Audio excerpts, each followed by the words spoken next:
Friends, എല്ലാവർക്കും മറ്റൊരു പുതിയ വീഡിയോയിലേക്ക് സ്വാഗതം. It's me Akhil Satish and welcome to Akhil Satish world.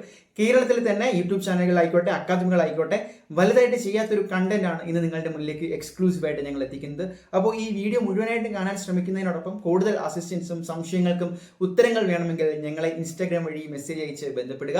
So കാര്യത്തിലേക്ക് തന്നെ കടക്കാം. വളരെ പ്രധാനപ്പെട്ട ഒരു കാര്യം, എന്താണ് സർ കീം ഫാർമസിയുടെ കട്ട് ഓഫ് വരുന്നത്, ആ ജനറലിന് എങ്ങനെയാണ്, ഓരോ കാറ്റഗറിക്കും എങ്ങനെയാണ്. സോ വ്യക്തമായിട്ടുള്ളൊരു പിക്ചർ നമ്മുടെ ഓൾറെഡി അവൈലബിൾ ആയിട്ടുള്ള 2024 ഡേറ്റയിൽ നിന്ന് നമ്മൾ സംസാരിക്കുകയാണ്. സോ ഒരു കാര്യം കൂടി ഞാൻ നിങ്ങളെ ഓർമ്മിപ്പിക്കുകയാണ്, ഈ വീഡിയോ കാണുക. അതിനുശേഷം ഈ PDF, അതായത് ഇതിൽ ഞാൻ പറയുന്ന ഡേറ്റ കറക്റ്റായിട്ട് PDF ഫോർമാറ്റിൽ നിങ്ങൾക്ക് വേണമെങ്കിൽ തീർച്ചയായിട്ടും ഞങ്ങളുടെ ഇൻസ്റ്റഗ്രാം കമ്മ്യൂണിറ്റിയിൽ ഫോളോ ചെയ്ത് ജോയിൻ ചെയ്തുകൊണ്ട് തീർച്ചയായിട്ടും ഞങ്ങൾക്ക് മെസ്സേജ് അയക്കുക. ഞങ്ങൾ ഈ ഒരു PDF പ്രൊവൈഡ് ചെയ്യുന്നതാണ്. ജസ്റ്റ് ഫാർമസി എന്ന് മെസ്സേജ് അയച്ചാൽ മതി. സോ നമുക്ക് നോക്കാം, കീം 2024 B.Pharm കോഴ്സുകൾ എങ്ങനെയാണ് അലോട്ട്മെന്റുകൾ വന്നിട്ടുള്ളത്, അതുപോലെ തന്നെ ഏതൊക്കെ കാറ്റഗറി, ഓരോ ടൈപ്പിലും എത്രയായിരുന്നു റാങ്ക് കട്ട് ഓഫ്, നമുക്ക് ജസ്റ്റ് ജനറൽ ആയിട്ട് നമുക്ക് നോക്കാം. ഒന്നാമത്തെ കാര്യം എന്ന് പറയുന്നത് റാങ്ക്. നമ്മുടെ കോഴിക്കോട് കാലിക്കട്ട് സ്റ്റേറ്റ് മെറിറ്റിൽ അവിടുത്തെ റാങ്ക് കട്ട് ഓഫ് എന്ന് പറയുന്നത് 93 ഇപ്പൊ നമുക്ക് കറക്റ്റ് ആ ഒരു ലിസ്റ്റിൽ 2024 അലോട്ട്മെന്റ് പ്രൊസീജിയറിൽ പറയാൻ പറ്റും. പ്രൊവിഷണൽ അലോട്ട്മെന്റ് ലിസ്റ്റിലാണ് പ്രധാനമായിട്ടും പറയുന്നത്.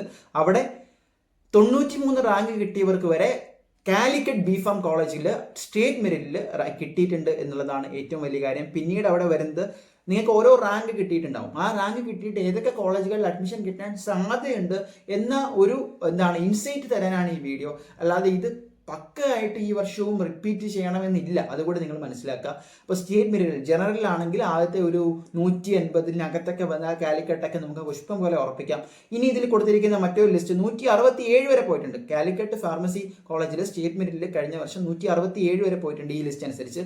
അതുപോലെ തന്നെ തിരുവനന്തപുരം മെഡിക്കൽ കോളേജുകളിലേക്ക് വന്നു കഴിഞ്ഞാൽ അവിടെ പ്രധാനമായിട്ടും എടുത്തു പറയേണ്ടത് 321, കറക്റ്റ് പറഞ്ഞാൽ 321 വരെ സ്റ്റേറ്റ് മെറിറ്റിലുള്ളവർക്ക്, അതിനകത്തുള്ളവർക്ക് റാങ്ക് കിട്ടിയിട്ടുണ്ട് 2024 കണക്കനുസരിച്ച്. പരിയാരം കണ്ണൂർ കോളേജിലേക്ക് വന്നു കഴിഞ്ഞാൽ അവിടുത്തെ ഏറ്റവും last rank provisional allotment list പ്രകാരം 452. അതുപോലെ തന്നെ കാലിക്കറ്റ് കോളേജിൽ, ഞാൻ നേരത്തെ സൂചിപ്പിച്ച കാലിക്കറ്റ് ഗവൺമെന്റ് കോളേജിൽ കിട്ടിയിട്ടുണ്ട് SC വിഭാഗത്തിന്. അവരുടെ റാങ്ക് എന്ന് പറയുന്നത് 458. സോ ആ ഒരു ഡിഫറൻസ് നിങ്ങൾക്ക് മനസ്സിലായിട്ടുണ്ടാകും. അതുപോലെ ആലപ്പുഴ മെഡിക്കൽ കോളേജുകളുണ്ട്. നമുക്ക് വളരെ പ്രധാനപ്പെട്ട ചില കോളേജുകൾ കൂടി നോക്കാം. നമ്മൾ നേരത്തെ പറഞ്ഞ TD കോളേജ് ഉണ്ടല്ലോ, TD ആലപ്പുഴ കോളേജിൽ 622 റാങ്ക് കിട്ടിയ വ്യക്തിക്ക് സ്റ്റേറ്റ് മെറിറ്റിൽ അവിടെ അഡ്മിഷൻ കിട്ടിയിട്ടുണ്ട്. സോ ഇങ്ങനെ കിട്ടിയിട്ടുണ്ട് എന്ന് പറയുമ്പോൾ ഇത്തവണ അതേ റാങ്ക് അല്ലെങ്കിൽ അതിനോട് അടുത്ത റാങ്ക് കിട്ടിയവർക്കും ഇത്തവണ അതേ കോളേജുകളിൽ, ടോപ്പ് കോളേജുകളിൽ അഡ്മിഷൻ കിട്ടാൻ സാധ്യതയുണ്ട് എന്നുകൂടി മനസ്സിലാക്കാം. ഇനി പ്രധാനപ്പെട്ട മറ്റൊരു കാര്യം, കോളേജ് ഓഫ് നമ്മുടെ തിരുവനന്തപുരം മെഡിക്കൽ കോളേജിൽ തന്നെ അടുത്ത അലോട്ട്മെന്റ് ലിസ്റ്റുകൾ വന്നപ്പം 800-ന് താഴെ പോയവർക്കും, ഏകദേശം 858 വരെ പോയവർക്ക് വരെ നമ്മുടെ തിരുവനന്തപുരം മെഡിക്കൽ കോളേജിൽ തന്നെ ഫാർമസിക്ക് അഡ്മിഷൻ കിട്ടിയിട്ടുണ്ട് എന്ന് മനസ്സിലാക്കുക. ഇനി മറ്റൊരു പ്രധാനപ്പെട്ട കാര്യം, ഈ പ്രധാനപ്പെട്ട കോളേജുകൾ മാത്രം നോക്കുന്നതുകൊണ്ടാണ് കോട്ടയം മെഡിക്കൽ കോളേജിൽ 1137 റാങ്ക് കിട്ടിയവർക്ക് സ്റ്റേറ്റ് മെറിറ്റിൽ അവിടെ വന്നിട്ടുണ്ട്. ഇനി മുസ്ലിം കാറ്റഗറി സ്റ്റേറ്റ് മെറിറ്റ് എടുക്കുകയാണെങ്കിൽ കോളേജ് ഓഫ് ഫാർമസ്യൂട്ടിക്കൽ ഗവൺമെന്റ്, അതായത് TD മെഡിക്കൽ കോളേജ് ആലപ്പുഴയിൽ 1097 റാങ്ക് കിട്ടിയ വിദ്യാർത്ഥിക്ക്, അതായത് SC റാങ്ക് ലിസ്റ്റിൽ ചിലപ്പോൾ ടോപ്പിലായിരിക്കും, ആ കുട്ടിക്ക് കിട്ടിയിട്ടുണ്ട്. പ്രധാനപ്പെട്ട കണ്ണൂർ പരിയാരം കോളേജിൽ തന്നെ 1326 കിട്ടിയ കുട്ടിക്ക് മുസ്ലിം കാറ്റഗറിയിൽ അലോട്ട്മെന്റ് ലിസ്റ്റിൽ വഴി അഡ്മിഷൻ കിട്ടിയിട്ടുണ്ട്. ഈഴവ വന്ന വ്യക്തിക്ക് college of pharmaceutical science Kottayam medical കോളേജിൽ 1306 റാങ്ക് ആയിരുന്നിട്ടും അഡ്മിഷൻ കിട്ടിയിട്ടുണ്ട്. ഇനി നമുക്ക് കുറച്ച് താഴേക്ക് വരാം. അപ്പോൾ നിങ്ങൾക്ക് കുറച്ചുകൂടി ക്ലിയർ പിക്ചർ കിട്ടും. ഈ വീഡിയോ കാണുന്നത് കുറച്ചുകൂടി താഴ്ന്ന റാങ്ക് ഉള്ളവരാണെങ്കിൽ നിങ്ങൾക്ക് കൂടി ജസ്റ്റ് ഒരു ഐഡിയ കിട്ടാനാണ്. ഇവിടെ നോക്കാം, 1331 റാങ്ക് കിട്ടിയവർക്ക് Prime College of Pharmacy Palakkad admission, അത് ഏത് കാറ്റഗറി എന്ന് വെച്ചാൽ സ്റ്റേറ്റ് മെറിറ്റ് സീറ്റ് തന്നെ കിട്ടിയിട്ടുണ്ട്. 14,000 റാങ്ക് കിട്ടിയവർക്ക് ഇവിടെ കിട്ടിയിട്ടുണ്ട്. KMCT കോളേജിൽ കിട്ടിയിട്ടുണ്ട് B.Pharm, അത് SC കാറ്റഗറിയാണ്.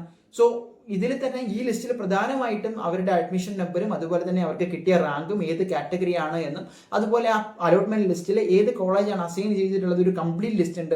ഇത് നിങ്ങൾ അനലൈസ് ചെയ്യുകയാണെങ്കിൽ നിങ്ങൾക്ക് ലഭിക്കാൻ പോകുന്ന ഒരു പ്രധാനപ്പെട്ട അഡ്വാൻറ്റേജ് എന്ന് പറയുന്നത് ഈ റാങ്കുകൾ കിട്ടുമ്പോൾ പോലും അതാത് കോളേജുകളിൽ സ്റ്റിൽ 2024 അപേക്ഷിച്ച് നോക്കുമ്പോൾ ചാൻസ് ഉണ്ട്. അപ്പോൾ നിങ്ങൾക്ക് എന്ത് ചെയ്യാം, ഓപ്ഷൻ രജിസ്ട്രേഷന് അതാത് കോളേജുകൾ എടുത്ത് വെച്ചിട്ട് ഈ ലിസ്റ്റിലെ കോളേജുകളുമായിട്ട് നിങ്ങൾക്ക് കമ്പയർ ചെയ്യാം, എന്നിട്ട് റാങ്കുമായിട്ട് കമ്പയർ ചെയ്യാം. അപ്പോൾ കിട്ടാൻ സാധ്യതയുണ്ടോ എന്ന് സ്വന്തമായിട്ട് കൃത്യമായിട്ട് അനലൈസ് ചെയ്ത് നോക്കാം. സോ അത് വളരെയധികം ഇമ്പോർട്ടൻ്റ് ആണ്. നിങ്ങൾക്ക് ഓപ്ഷൻ രജിസ്ട്രേഷൻ്റെ ഡേറ്റ് വന്നിട്ടില്ല, അതിനു മുമ്പ് തന്നെ ഇത്തരം കാര്യങ്ങൾ ചെയ്തു കഴിഞ്ഞാൽ നിങ്ങൾക്ക് അഡ്മിഷൻ ഒരുപക്ഷെ റാങ്ക് കുറവാണെങ്കിലും ഉറപ്പാക്കാനുള്ള സാധ്യതകളും അവസരങ്ങളും നിങ്ങളുടെ മുന്നിലേക്ക് എത്തുകയാണ്. സോ ഞങ്ങൾക്ക് ഫോളോ ചെയ്ത് മെസ്സേജ് അയക്കാൻ മറക്കണ്ട. അതുപോലെ തന്നെ കൂടുതൽ വീഡിയോകളുമായിട്ട് നിങ്ങളുടെ മുന്നിലേക്ക് പ്രത്യേകിച്ച് ഫാർമസിക്കാർക്ക് വേണ്ടി എത്തുന്നതാണ്. തൽക്കാലം നിർത്തുന്നു. ടാറ്റ.